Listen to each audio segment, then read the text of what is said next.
And in fact, you start off the book, one of the earliest characters you talk about is a young man whose exploits carried him into, through, or at least around Spain. You talk about Juan Latino and the American capital tax. What's the connection?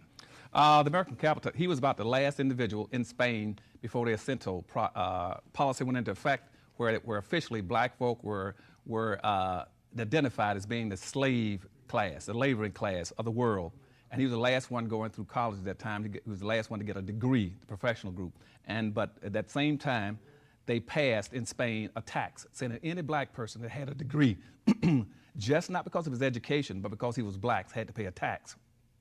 And this country, excuse me, had the same thing, Daryl. All during slavery, it was called a capital tax. Mm-hmm. That same tax that was started in Spain carried forth through the slavery process in this country, which meant a black person, a black man, had to pay a tax. And usually it averaged about $15, not because of anything else, just mere on the fact that he was black. And what that money was used for was to subsidize schooling for whites, mm-hmm, and all kind of institutional programs for whites that black folk could not penetrate, were not included in.